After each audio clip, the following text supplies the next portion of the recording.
अहिल्यानगरच्या राहातामध्ये एका कार्यक्रमामध्ये माजी खासदार सुजय विखे यांनी विविध विषयांवरती मिश्किल टोलेबाजी केली। यावेळी त्यांनी अजित पवार यांचं कौतुक केलं तर हगवणेच्या मुद्द्यावरून देखील भाष्य केल्याचं बघायला मिळालं। तर ठाकरेंची शिवसेना आणि शरद पवारांच्या राष्ट्रवादीच्या प्रवक्त्यांना देखील त्यांनी टोले लगावले।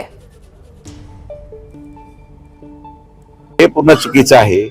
अजित दादा एक अतिशय ज्याला म्हणतो भूतपूर्व नेतृत्व आहे आणि एखादा फोटो निघाल्यावर त्या घरी आता आम्ही देखील अनेक लग्नांमध्ये जातो, अनेक लग्नांमध्ये भेटी देतो। किती लग्नांना ज्यांना भेटी दिल्या त्या ठिकाणी आज मुलं मुली वेगळे झालेले आहेत। प्रत्येक ठिकाणी हे नैसर्गिक प्रक्रिया आहे। दुर्दैव आहे, एका लग्नाला मी गेलो, मी स्टेजवर बसलो होतो, नवरदेवाला पण मुलगी लग्नात रोज पळून गेली, मग काय करणार।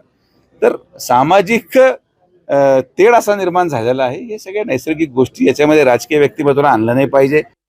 हे जे व्यक्ती आहेत हगवणे का कोण आहे ते मला माहित नाही, यांना कोणीच ओळखत नव्हतं, पण आपल्या सगळ्यांच्या आशीर्वादामुळे आज महाराष्ट्रामध्ये एखाद्या आमदाराला मंत्रीची ओळख नाही जेवढी तुम्ही त्याची निर्माण करून ठेवू। हे कृत्य जे आहे ते क्रूर आहे, त्याची शिक्षा त्यांना मिळाली पाहिजे।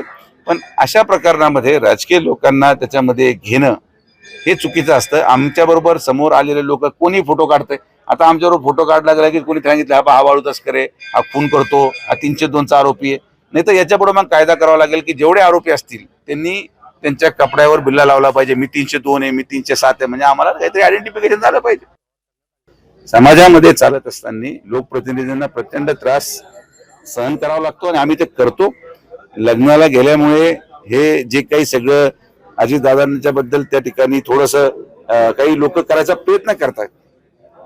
आता हे जे लोक मीडिया पुढे आहेत, शिवसेना उबाटाचे जे अजितदादांबद्दल बोलतात, यांना कोणाच्या लग्नाची पत्रिकाच येत नाही, त्यामुळे त्यांना पर्यायच नाही।